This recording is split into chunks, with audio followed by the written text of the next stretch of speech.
Le invito igual. No, no, espera que se sume, espera que se sume.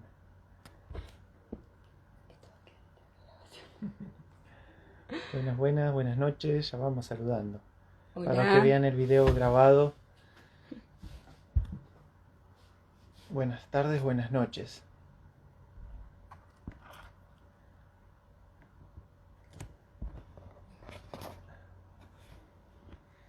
Bueno, bienvenidos a esta tercera de Universitarios Pampeanos por la Vida. Hace unas semanas iniciamos un ciclo de entrevistas, de charlas con distintos referentes. Ahí llegó. Hola, Llegó rápido. Meme. Hola, Meme, ¿cómo estás? Hola, hola, ¿cómo están? Muy bien, gracias a Dios. Bueno, Bueno, me alegro. bueno, me alegro. Muchísimas gracias por estar acá, por este ratito que nos dedicás. Sabemos que el tiempo es muy valioso. Un miércoles, 9 de la noche, así que desde ya te agradecemos un montón por hacerte este ratito. Gracias a ustedes, siempre un gusto y bueno, estamos en días sumamente importantes, así que estas cosas son parte de la prioridad de estos días. Es verdad, es verdad. Exactamente, Una tal cual. semana muy movidita, caliente tenemos.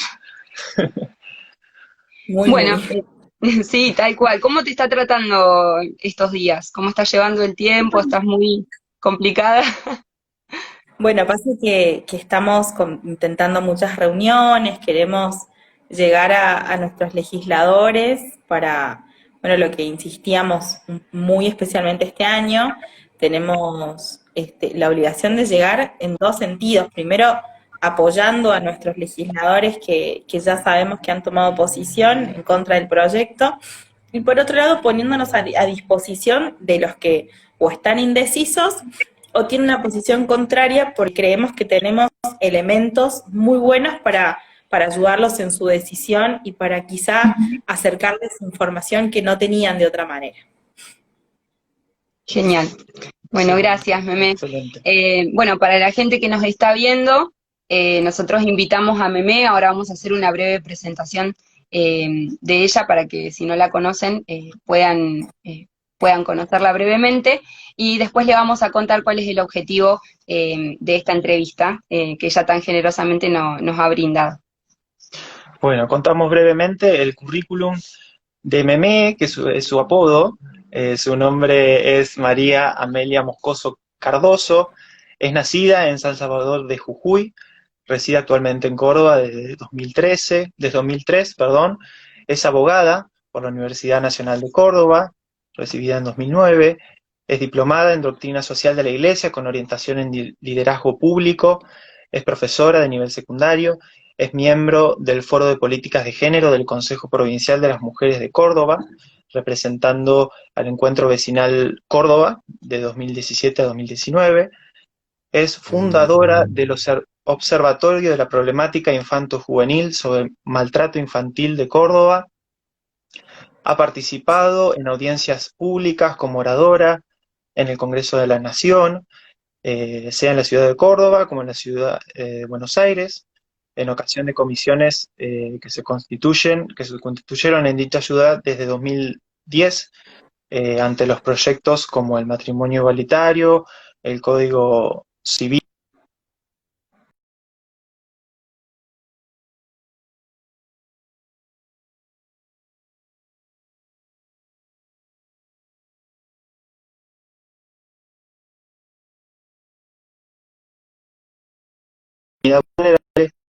Aborto. Meme, ¿nos escuchás bien? No te Sí, vemos, sí, ¿sí? Genial. Ahí está, Buenísimo. perfecto, unos bueno. momentitos, pero Bueno, sí, se escucha bien. genial. Bueno, con este currículum, bueno, le invitamos a ella siendo abogada y bueno, con todo lo que ha hecho para que nos cuente un poquito y profundizar sobre este proyecto de ley que se está tratando ahora en el Congreso, justamente para acercar a la gente información y que pueda conocer realmente todo lo que abarca y trata este proyecto de ley y qué derechos, ¿no?, específicamente toca. Nosotros con Leo preparamos las preguntas justamente leyendo el proyecto de ley, así que, bueno, más que nada tratar de acercar preguntas simples para que, bueno, Meme nos pueda explicar un poco de qué se trata esta ley. Meme, en principio, ¿nos podrías explicar o mencionar brevemente las principales diferencias que hay en el proyecto de ley que se presentó en el año 2018 y el que ahora se está tratando en el Congreso? Bien, te diría que en términos generales son proyectos similares, son proyectos que satisfacen al abortismo más radical de nuestro país, es decir, que lo que con modificaciones que se fueron introduciendo con el proyecto inicial, vamos a decir también esto, inicialmente en 2018 ingresó un proyecto. Ese proyecto después fue acompañado con varios otros proyectos, entonces lo que llega al recinto el 13 de junio de 2018 es un proyecto que no tenía ni pies ni cabeza, muy parecido a este porque mezclaba muchas cosas. ¿Qué llama la atención de este proyecto? Te diría que entre las cosas más importantes que tiene que ver con este proyecto está en el aborto para adolescentes, una previsión específica según la edad madurativa de las adolescentes entre 13 y hasta los 18 años que conservan la minoría de edad. También la limitación a la objeción de conciencia la vuelve una ficción, ¿sí? La vuelve realmente una cuestión meramente declarativa, porque incluso le amenaza con una persecución penal para los objetores, porque la objeción está asimilada en alguna manera en el espíritu de la ley a la obstrucción. Entonces, ese es uno de los puntos bastante controvertidos. No se prevé la objeción de conciencia institucional, algo que ya había sido muy discutido en 2018, y hay algo en lo que se introduce diferente del proyecto de hace 2 años, y es que este proyecto avanza en una modificación de la ley 26.150, que es la ley de educación sexual integral, pretendiendo la restricción o quitarle esta posibilidad a los institutos educativos a que adecúen los contenidos a su proyecto educativo institucional, algo garantizado por el artículo 5 de la actual Ley Nacional de Educación Sexual. Te diría que en términos generales, este es un proyecto que no solo despenaliza, no solo legaliza, sino que es una ley que tiene como objetivo propiciar abortos, ¿no? Esto es muy importante dejar en claro, lo han dicho oradores muy importantes en estos 2 días de intenso debate, intenso y muy express también, si bien estamos convencidos de que el derecho a la vida, que es el único derecho que posibilita la realización de los otros derechos, no puede nunca estar sometido a la votación de mayorías o minorías. Lo cierto es que mucho menos puede darse en un espacio democrático un debate express en el que no pueda participar la comunidad en general, la sociedad civil, y donde además ni siquiera se ve representado el federalismo. Bien, bueno, has hecho un resumen breve pero muy claro. Buenísimo. En el diálogo con la Constitución de este proyecto que se está presentando, debatiendo, ¿es inconstitucional? ¿No? ¿Por qué es inconstitucional? Y si el derecho argentino es claro con el derecho, defendiendo y protegiendo el derecho a la vida desde la concepción. Diría que aquí hay 2 cosas importantes para dejar en claro. Lo primero es que nosotros como Estado, como país, hemos incorporado en la última reforma constitucional que pasó en el 94, que tiene sus años, pero sigue siendo reciente porque las constituciones no se cambian todo el tiempo, las constituciones son normas supremas que tienen que tener cierta permanencia porque lo que consagran es un modelo de nación, ¿no? De alguna manera. Entonces, nuestra constitución reformada en el 94 incorpora en su artículo 75, si ustedes prestan atención a la forma en la que se organiza la Constitución, en el artículo 75 están las facultades del Congreso. Entonces, cuando se otorgan facultades al Congreso, el Congreso ahí eleva con calidad constitucional, con jerarquía constitucional, un bloque de tratados internacionales de derechos humanos, en el cual se incorpora específicamente, entre otros, Pacto San José de Costa Rica, el Pacto de la Convención Interamericana de Derechos Humanos, también la Convención sobre Derechos del Niño, y ahí la Argentina hace lo que se llama una reserva interpretativa. ¿Qué es la reserva interpretativa? Es la forma en la que Argentina le dice a la Convención cómo va a interpretar sus términos en el territorio nacional. Entonces, ahí Argentina dice que a los efectos de la presente ley, que es la 23.849, dice, a los efectos de esta ley, se entiende por niño a todo ser humano desde la concepción y hasta los 18 años. ¿Por qué es muy importante agarrarnos de esta frase y hacerla muy propia? Porque aquí en esa reserva interpretativa queda muy claro que no puede haber diferencia entre humanidad y personería jurídica. ¿Qué significa esto? Todos los seres humanos son personas. Entonces no puede haber seres humanos que no tengan calidad de persona. Y esto después se refleja, pensemos 1994, en el 2012 se presenta un proyecto de unificación y modificación de los códigos civil y comercial en nuestro país.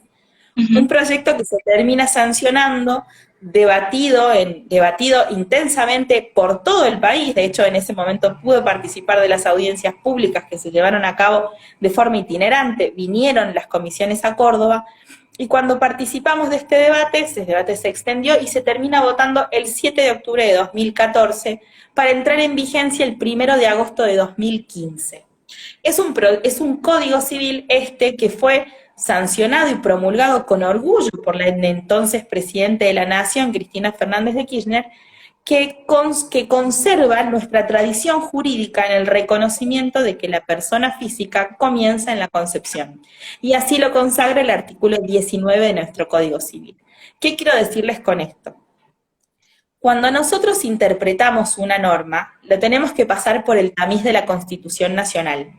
Y también tenemos que considerar un principio que rige el derecho internacional especialmente, que es el principio pro homine, que dice que ante la duda tenemos que estar a la humanidad, a favorecer el respeto a los derechos humanos.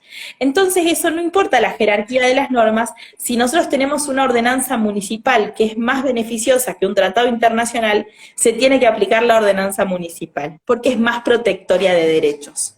De esa manera, nosotros tenemos hoy un proyecto claramente inconstitucional, claramente lesivo de derechos elementales que están consagrados no solo en la Constitución, también en un Código Civil sumamente moderno, que tiene 5 años escasamente, sino también en las constituciones provinciales de muchas de las provincias que son preexistentes además a la nación.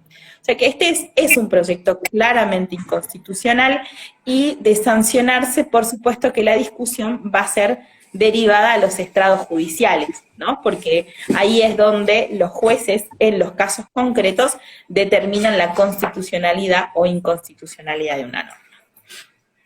Bien, muchas gracias, Meme.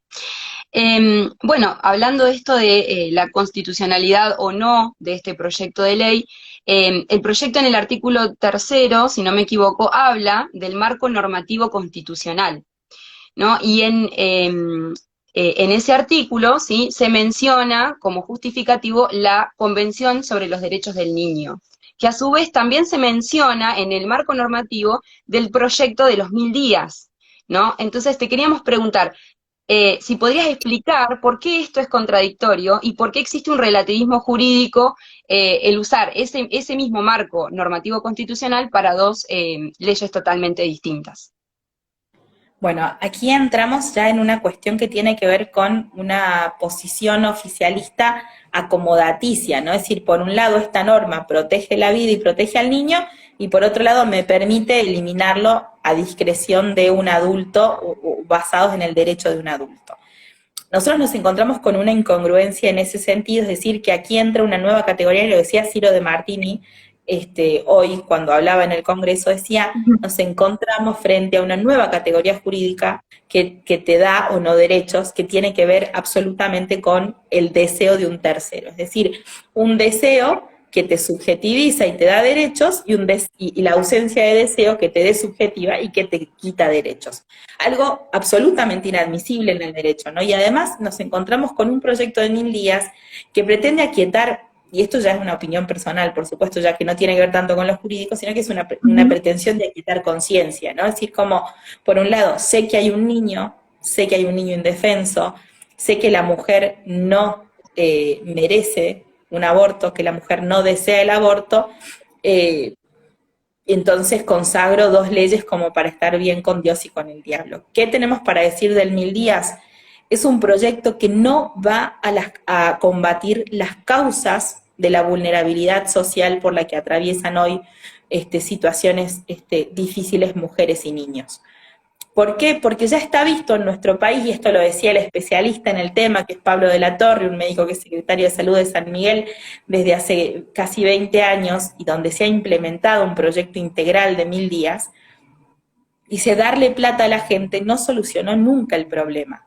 Llevamos muchos años de asignaciones económicas que siguen dejando a nuestros niños en situaciones de vulnerabilidad de derechos elementales. Porque nosotros necesitamos darles actividades y herramientas autónomas y dignas a sus familias, no solo dinero. El dinero tiene que ser el resultado del trabajo, porque el trabajo es el que dignifica, ¿no? Y este proyecto de 1000 días, de nuevo, utiliza esta misma fórmula. Te voy a dar una asignación especial hasta los 3 años, que por supuesto habrá población que lo necesitará, y en buena hora que el Estado salga a tapar a poner un parche, ¿no? A ponerle una curita a una situación. Pero no es más que eso. La verdad es que eso es una partecita de la búsqueda de soluciones reales. Lo cierto es que un verdadero proyecto 1000 días, lo contaba Pablo, cuando estuvo en el Congreso el lunes, arrancó la sesión hablando específicamente del 1000 días, lo contaba con muchísima claridad, y tiene que ver con ir a buscar a quien, excluido del sistema, no puede, porque no tiene las herramientas sociales y culturales para acercarse al control médico, a pedir ayuda, a documentar a sus hijos, a escolarizarse, a vacunarse. Es decir, hay muchas cosas que tenemos una población de extrema vulnerabilidad que no está en condiciones de recibir por su propia demanda, ¿no? Entonces hay que ir a encontrarse con esas personas. Una verdadera política de 1000 días es una política que se encuentra con el que necesita y no lo espera sentado en una oficina. Este proyecto de 1000 días no contempla esta posibilidad de ir a buscar a quienes nos están necesitando hoy, pensándolo ya como política de Estado. Por supuesto que además contrasta enormemente que un niño pueda ser eliminado y al mismo tiempo protegido por otra norma. Son dos normas contradictorias que entran en una grave colisión, ¿no? Por supuesto, y que eso nos demuestra la incoherencia de sus autores. Bien. Exactamente, exactamente. Terrible. Bueno, ahora vamos a agregar otra palabra, vamos a poner otra palabra sobre la mesa, que es protocolos, los protocolos provinciales, que bueno, en estos 2 años, a partir de 2018, han empezado a aparecer y a moldearse en las distintas provincias, y queríamos consultarte cuáles son las diferencias jurídicas que existen entre los protocolos provinciales que hay en vigencia actualmente y la legalización del delito del aborto, ¿no? A nivel nacional. Bien, yo creo que aquí tenemos que partir de explicar qué son los protocolos. Los protocolos, en términos generales, son actos administrativos que le dicen a una población particular, en este caso la población que representan los agentes sanitarios en atención específica de mujeres transitando una maternidad inesperada, cómo corresponde intervenir en tal o cual situación. En este caso, los protocolos lo que hacen es una interpretación inadecuada de la norma de fondo, que es el Código Penal, porque tratan como derecho a dos, o como legal, a esta sigla que tanto utilizan, esta ILE, interrupción legal del embarazo, en realidad no son supuestos de aborto legal, son supuestos de no punibilidad. Lo que hacen los estados provinciales, a instancia de la Corte Suprema, desde el caso Fall en 2012 y hasta la actualidad, es decir, bueno, si el derecho prevé 2 excepciones, esas 2 excepciones se vuelven en derecho a abortar en esos 2 supuestos. Y el Estado, con los protocolos, intenta la aplicación de esas 2 supuestos y la garantía por parte del Estado de la práctica de aborto. Algo que además de inconstitucional es absolutamente excesivo para el Poder Ejecutivo. El Poder Ejecutivo no puede interpretar la norma, la interpretación de las normas le corresponde exclusivamente al Poder Judicial, porque para eso está, para interpretar la norma en los casos concretos, y además de excesivo porque interpreta normas, también es excesivo porque legisla. legisla más allá del código de fondo. El Poder Ejecutivo de la provincia interpreta el Código Penal como se le ocurre que dice el Código Penal, y de sacarlo de una norma donde es condenada una conducta, lo trae al otro extremo, que es no solo no solo es legal, sino que yo como Estado lo garantizo. La verdad es que estos protocolos han sido un caballo de Troya para un aborto libre encubierto en muchos supuestos, porque en todos los protocolos se invoca a la definición de la OMS sobre salud, y ahí dicen que es el completo estado de bienestar Exacto. físico, psicológico y social.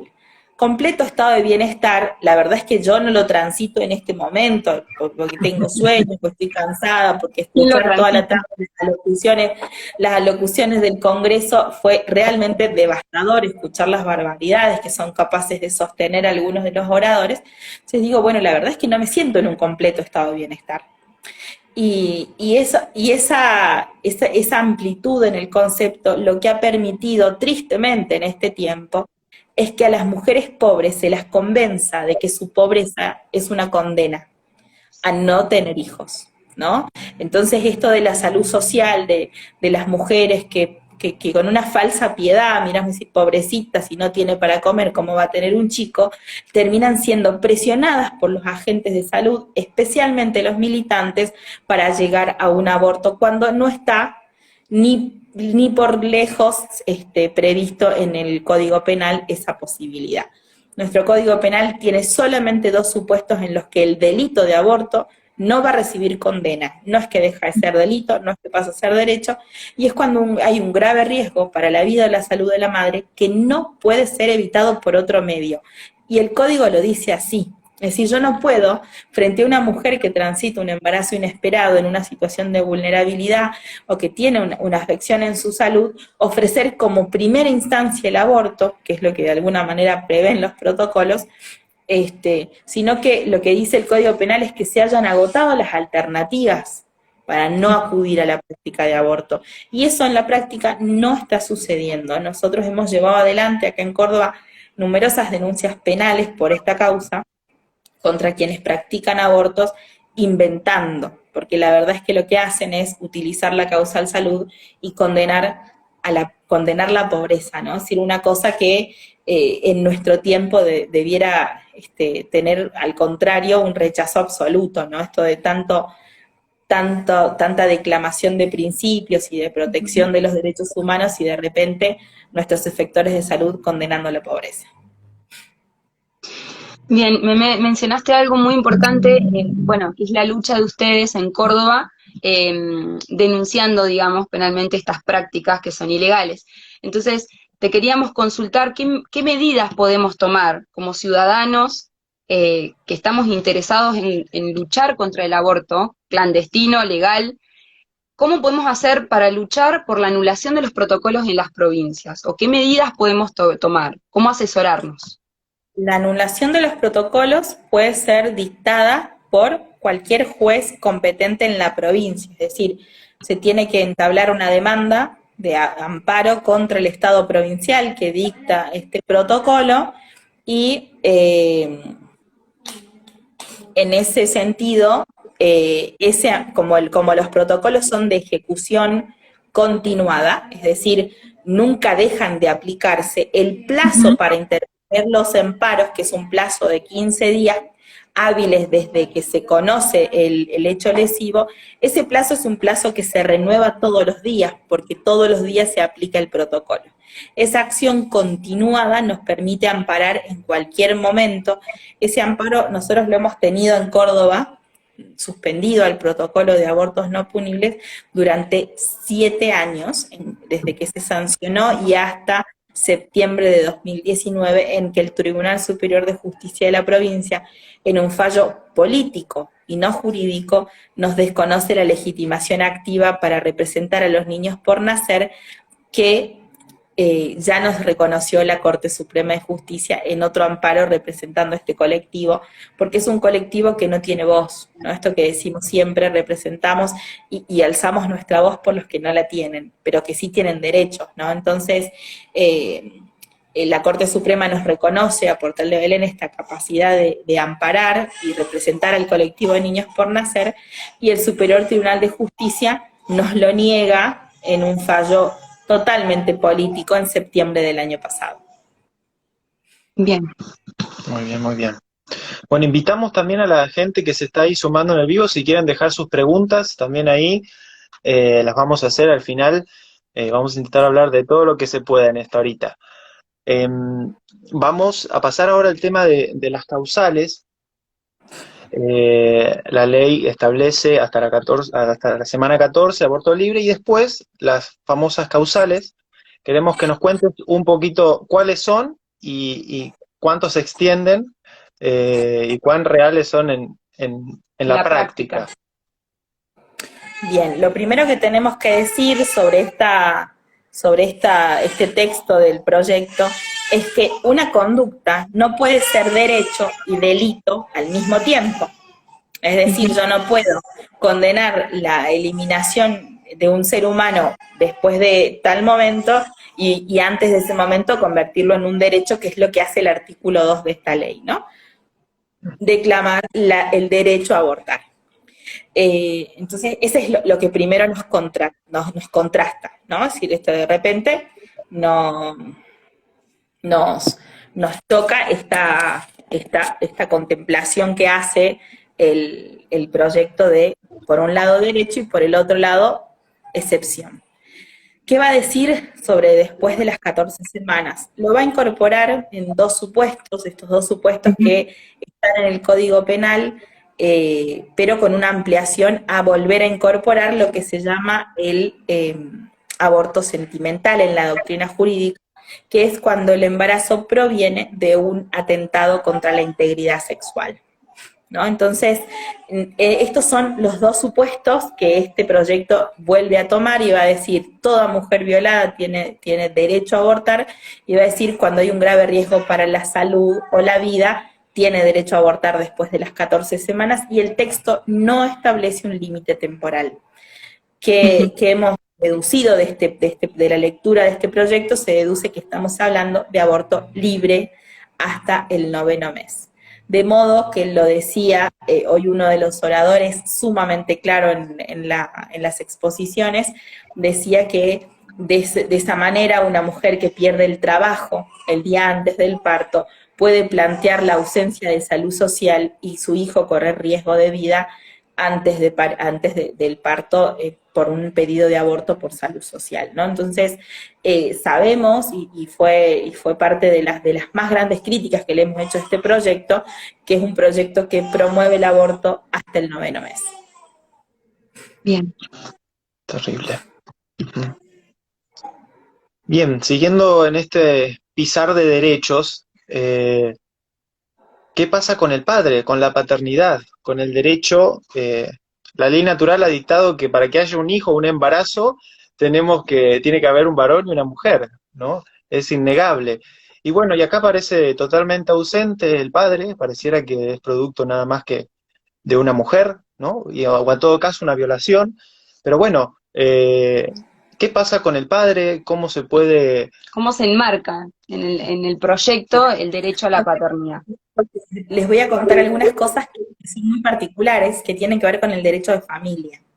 El derecho de familia establece como instituto a lo que antes se conocía como la patria potestad, a la responsabilidad parental. Y la Escuchamos un responsabilidad poco mal, parental Mimi. son, en Se ha resumidas cortado un cuentas, poco, el perdón. conjunto de derechos y deberes que tienen los padres respecto de sus hijos menores de edad y mientras sean menores de edad. ¿Sí? A ver, Entonces, Meme, ¿no se escucha? en esta Nosotros te escuchamos se muy raro, muy escucha, feo. no sé A ver, si yo ahí los veo a retomamos, ustedes ahí cortados. retomamos. A ver, ahí Se corta ahí se mucho entiende bien, no tu... sé si quizá los que están conectados puedan decirnos cómo se escucha en Sí, los algún que están conectados nos comentario. escuchan bien, o le escuchan bien a Meme. Nosotros la escuchamos bien. Se escucha bien. Bien, Nosotros perfecto. somos Yo entonces. los escucho Perdón, bien. Meme, continúa, perdón. No, me parece que el que está es...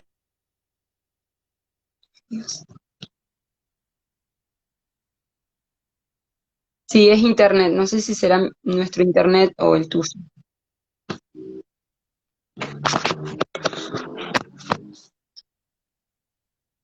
Se escucha bien, están por ahí.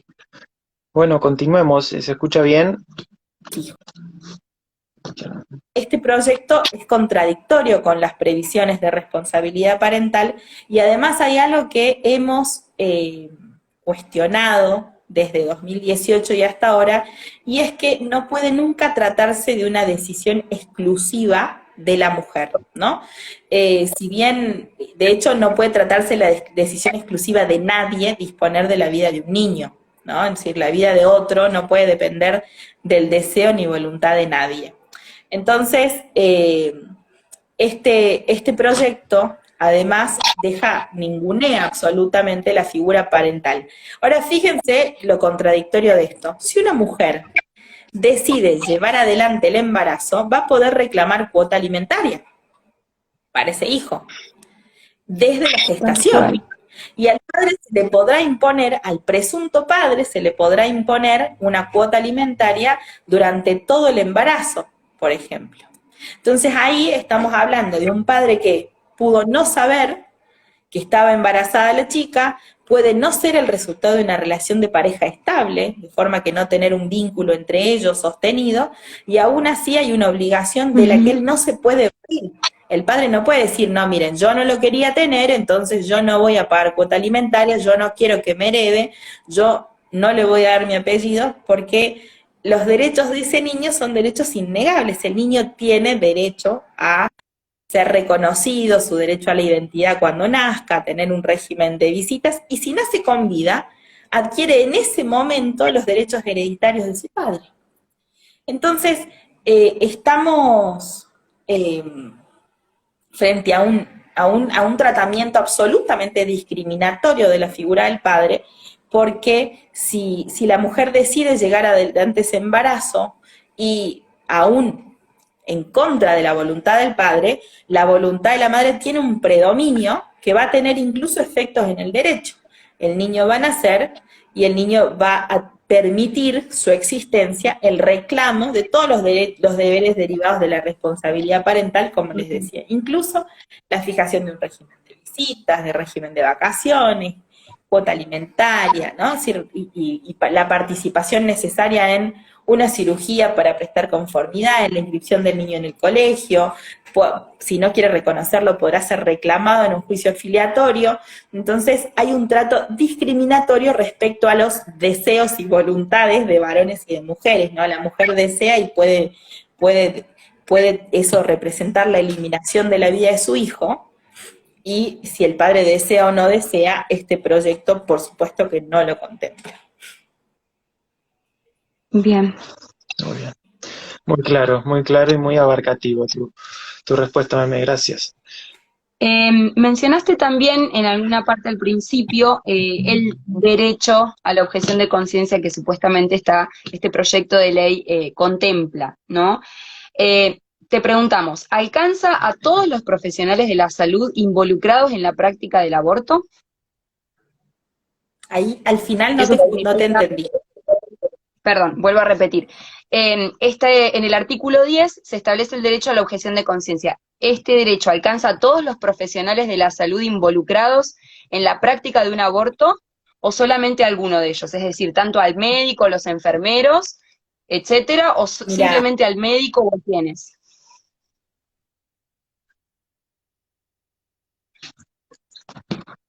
Me parece que voy a tocar.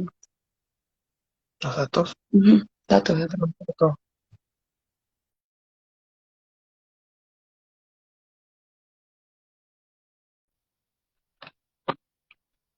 químico. Entonces el bioquímico que realiza los exámenes previos a la intervención es un profesional que tiene participación esencial en el proyecto. Entonces, en ese sentido, la objeción de conciencia no estaría contemplando, por ejemplo,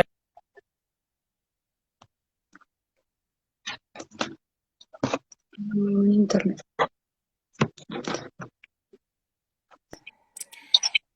Eso es sumamente lesivo, déjenme que...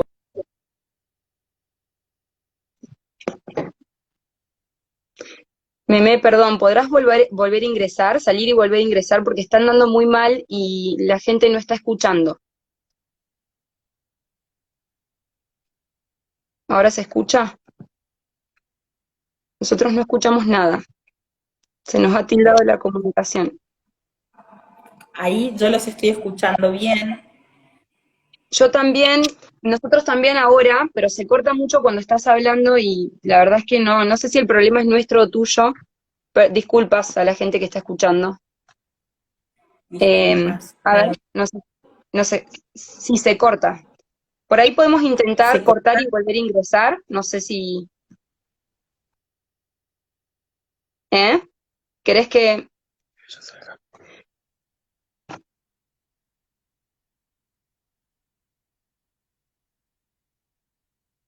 a ver, A nosotros se nos escucha bien, pero a ella no. a nosotros se nos escucha bien? Meme, te pedimos un favor, perdón. ¿Podrías salir y volver a ingresar vos de ¿Sí? la entrevista? Ahí está. Así probamos a ver si funciona. Mil disculpas a la Bueno, ahí gente que está. nos está escuchando.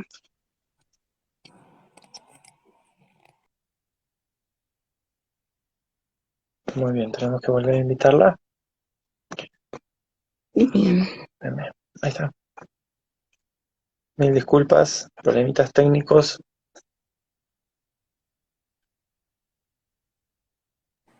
Ahí va. Genial. Ahí Ahí. volvió Meme. Bien. Genial. Bien, bien, se te escucha. Bien. Estábamos con el derecho a la objeción de conciencia. Bien. Les decía que el texto no es un buen texto, no es un texto claro, Ujú. de forma que puede ser que termine generando que se le niegue el acceso al derecho a la objeción de conciencia a otros profesionales que participan de la práctica y no lo hacen de forma directa. Es decir, que le permita, entre comillas, la objeción de conciencia a los médicos y no así a los instrumentistas, las enfermeras, bioquímicos, quienes participan además del proceso, porque eh, también se da que esto de ser un proyecto que incluye aborto de forma irrestricta hasta el 9º mes, haga que eh, muchos de estos abortos se den en el quirófano, ¿no? Ya no como uso farmacológico de misoprostol, por ejemplo, sino quirúrgico. Yo escucho ahora un eco fortísimo. Pero no lo escuchamos fuerte. Lo escuchamos bajito. Se escucha con eco, dicen ahí los chicos también. Sí. No sé cómo solucionarlo. No sé si es un problema nuestro. Ahí se va a ir saliendo. Bien. Nada más que pasado. Ahí se escucha mejor.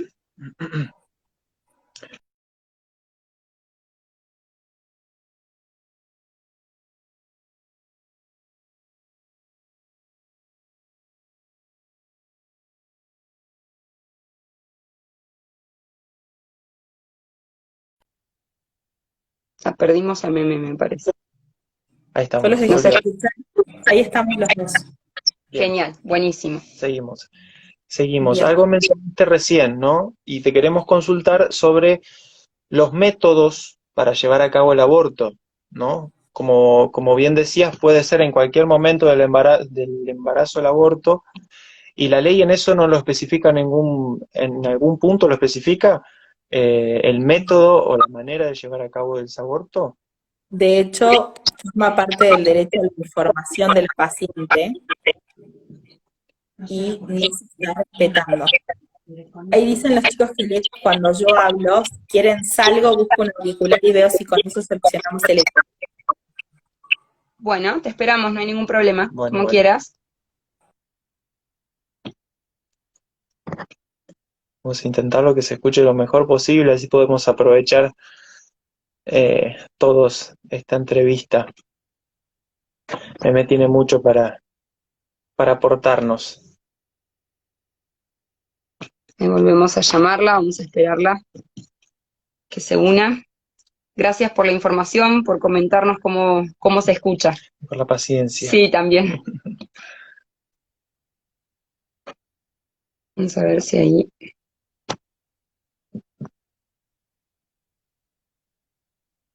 Sí, andamos mejor con auriculares. Sí, nosotros tenemos, no nos hemos traído, con eso no nos equipamos, con los auriculares.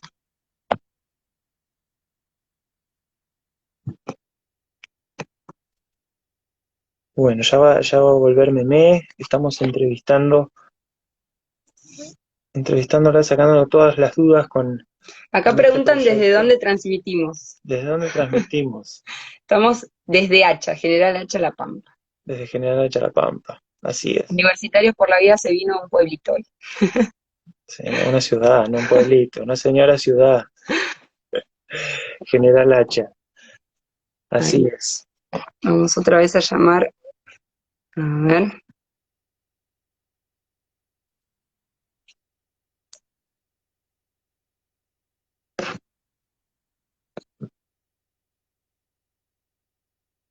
Universitarios Pampeanos por la Vida. Bueno, de paso les comento, les iba a comentar al principio, pero no se conectó muy rápido Meme, que hay dos entrevistas más guardadas en las redes sociales de UPB, de Universitarios Pampeanos por la Vida. Dos excelentes entrevistas que ya se hicieron. La primera fue al doctor Jorge Maciel, que dio una Ujú. mirada científica y moral sobre la problemática, y la segunda a Karina Estrella Echepare, un testimonio Muy lindo. maravilloso sobre la oportunidad de vivir, que ella la tuvo concebida en una situación muy vulnerable y tuvo esa oportunidad de vivir y hoy es una gran luchadora por la vida. Así que los invitamos después de esta entrevista a si quieren Yo no ir a lo ver veo. esas otras dos que están Dale, muy buenas. Ahí se está conectando Meme. Esperemos a ver si y tengo que... Tenemos la suerte esta alcanzamos a vez. ver. Tenemos suerte esta vez, tal cual. A ver.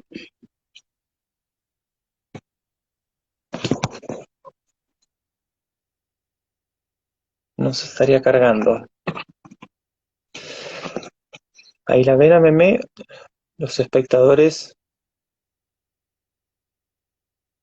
No se logra conectar. A ver.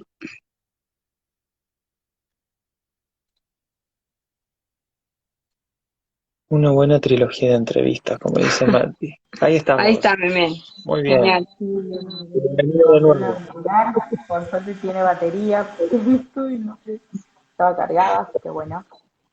Perfecto. Y les contaba sobre, Pedimos disculpas de les vuelta contaba y al público que nos está y escuchando. la Ahí va. tecnología a veces nos juega mala pasada. Exacto, tal cual. Así es. Estábamos hablando de las prácticas del aborto. Si se especifica en el proyecto de ley, qué tipo de prácticas se van a realizar dependiendo del mes de gestación.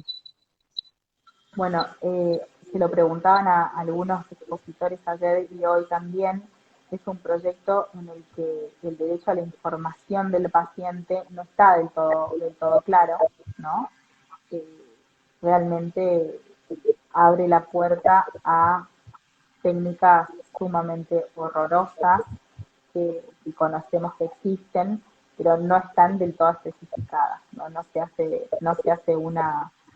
a conciencia, una información de la paciente para que además en el conocimiento objetivo de lo que significa el aborto, la paciente pueda realmente conocer la verdad de la práctica y en este caso también tener derecho a retener la práctica y a resistir las presiones que prevé este proyecto que tenga el sistema de salud para con ellas, ¿no?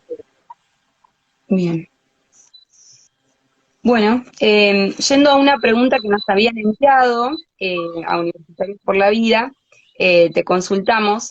En el artículo 12 se vincula esta ley con el proyecto 26.000, con la ley, perdón, 26.150 de educación sexual integral. ¿Esto qué significa y qué diferencia tendría esta ley si se aprobase en la educación argentina? Bien. Bueno, esto es lo que yo les contaba, que es una de las grandes diferencias que tiene con el proyecto de 2018. En 2018 el proyecto no hablaba muy livianamente en el artículo 19 del texto sobre la educación sexual o sobre enseñar a todos los niveles educativos que el aborto era un derecho. en este caso lo que hace el proyecto es ir más allá y modificar en el artículo 5 de la ley 26.150. ¿Esto qué nos hace? Nos impone a los establecimientos educativos a enseñar esto dentro de los programas de educación sexual integral sin la posibilidad de que las convicciones de los miembros de la comunidad que motivaron la fundación de ese colegio, que motivaron el proyecto educativo institucional, tenga un peso, porque además es una ley que se vuelve, así lo prevé el proyecto, de orden público.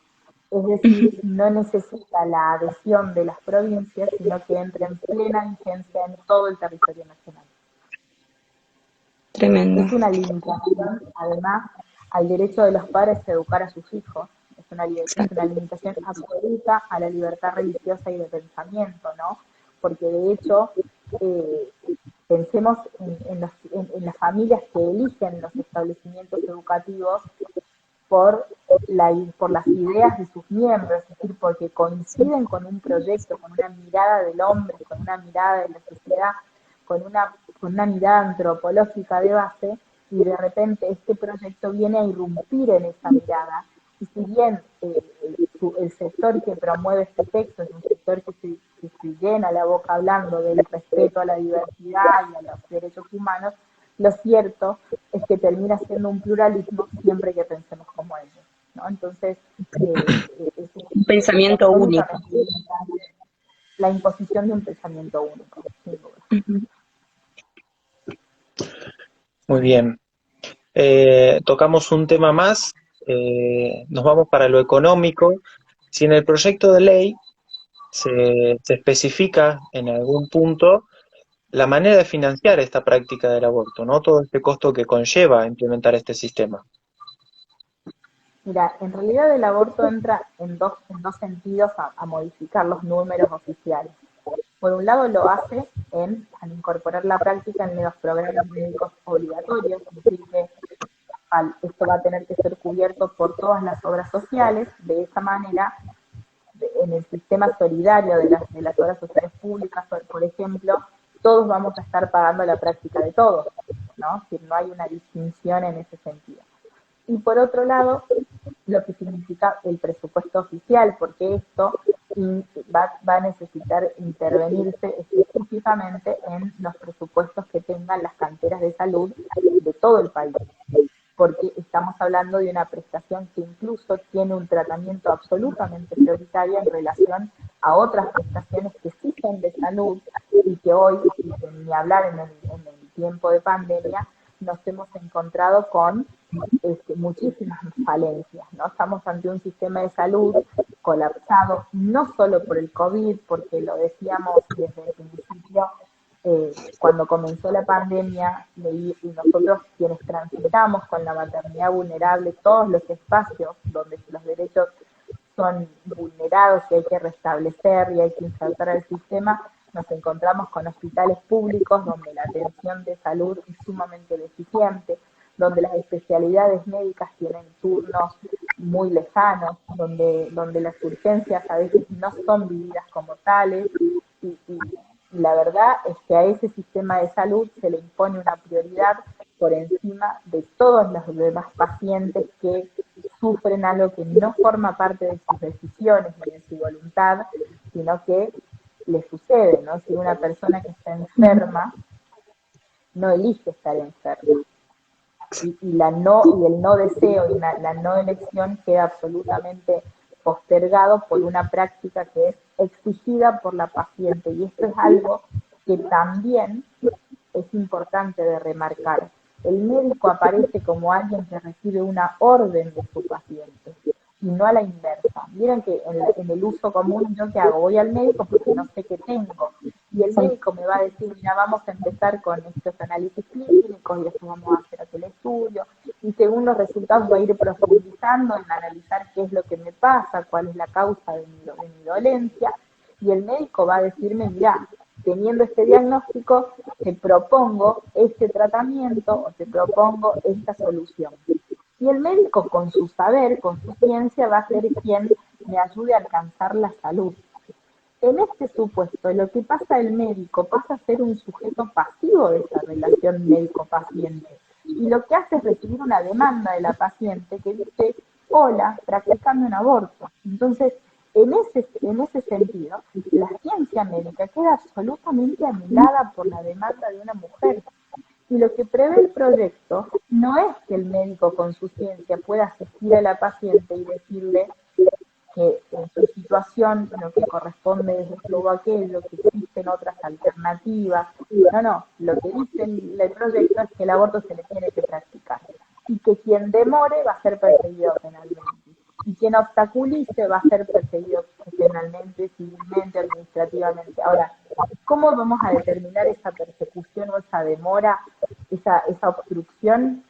No lo sabemos porque no es objetivo y no lo dice el proyecto, ¿no? Y incluso el médico objetor, no tiene siquiera la posibilidad de abstraerse del proyecto, sino que al contrario tiene que garantizar que el aborto se le practique. Entonces, en definitiva, el objetor forma parte del proceso para que la mujer acceda a lo que él, por sus íntimas convicciones, no está dispuesto a participar.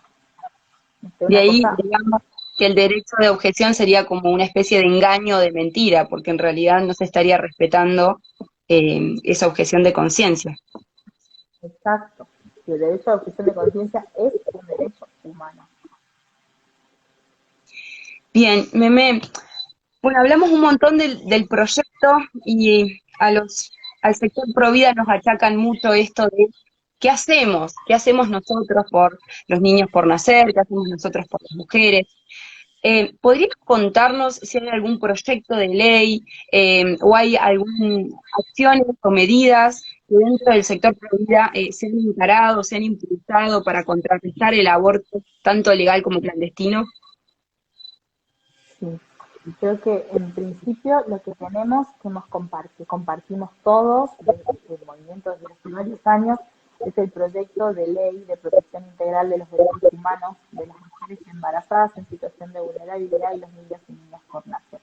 Este proyecto es un proyecto de la Red Federal de Familias que presentamos desde 2011 hasta acá y, y que no hay voluntad política de tratarlo.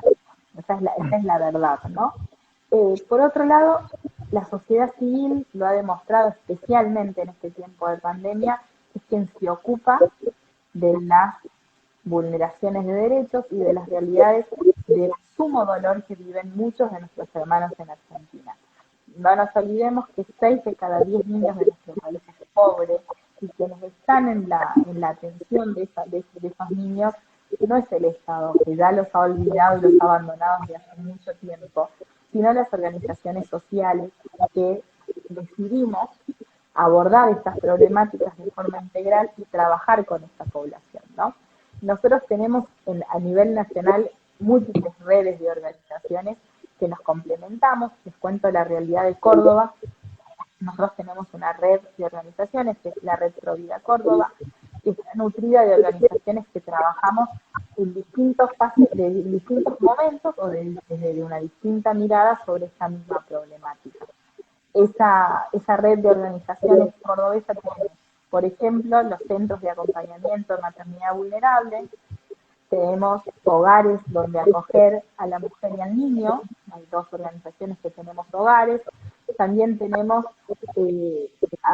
estudiantes como ustedes, universitarios por la vida, tenemos secundarios por la vida, tenemos docentes por la vida, que cada uno trabaja en la promoción de la cultura de la vida en sus ámbitos propiamente.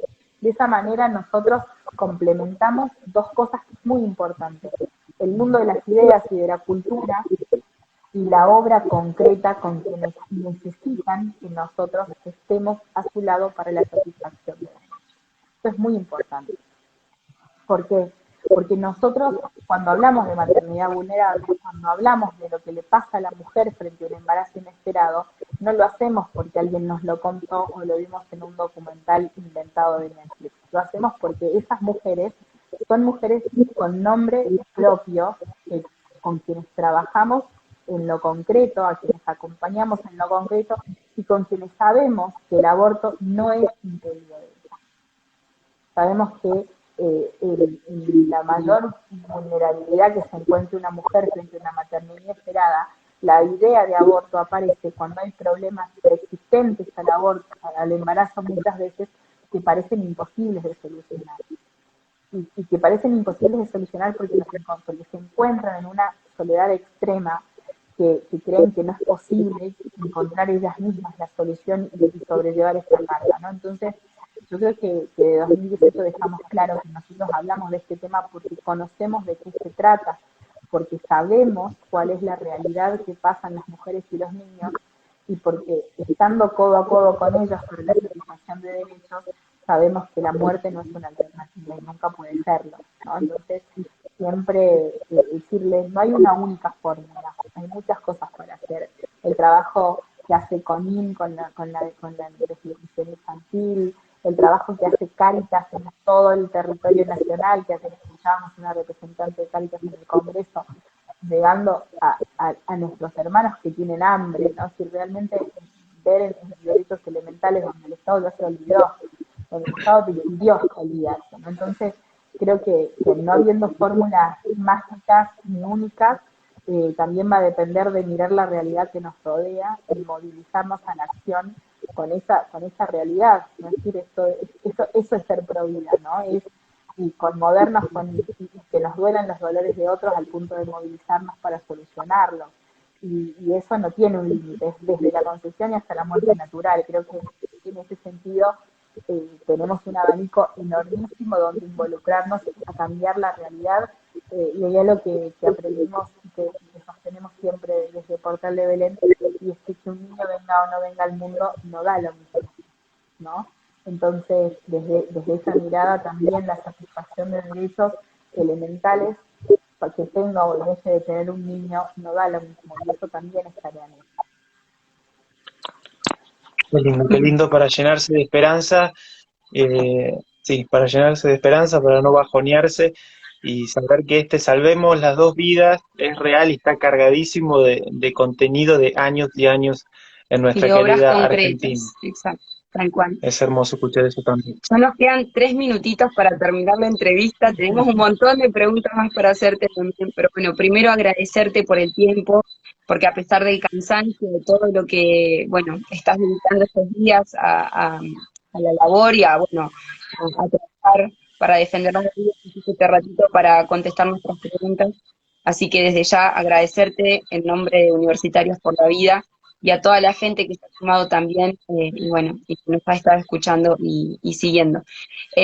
Aprovechamos para hacer una última pregunta. No llegamos a hacer todas las preguntas de la gente, pero bueno, vamos a intentar hacer una última para que puedas responderla. Ya que aparte mencionás mucho esto de maternidad inesperada. Entonces, alguien del público preguntó, ¿qué responderías a alguien que diga que el deseo de la madre relativiza la existencia de un niño por nacer? ¿Qué Le diría responderías a que alguien que el deseo de la madre relativiza la existencia de un niño por nacer? yo lo primero que tengo que decir es que el deseo de las personas no puede nunca ser la excusa para la eliminación y la aniquilación de un derecho elemental como el derecho a la vida. Y en segundo lugar, creo que si nosotros entramos en la posibilidad de que el deseo de otros me otorgue o me quite subjetividad, volvemos a momentos de la historia de la humanidad sumamente dolorosos, ¿no? Pensemos en que en algún momento de nuestra historia había movimientos políticos en Europa, sobre todo, que consideraba que algunos no podían tener categoría de personas, ¿no? Creo que eso está superado absolutamente por la humanidad y que así tiene que ser, y nuestro país ha sido pionero en este reconocimiento. Desde la libertad de vientres, de la Asamblea de 1813 en adelante, creo que la Argentina tiene clarísimo que la protección de derechos humanos tiene que comprender al niño por nacer porque es el más indefenso de los compatriotas que tenemos.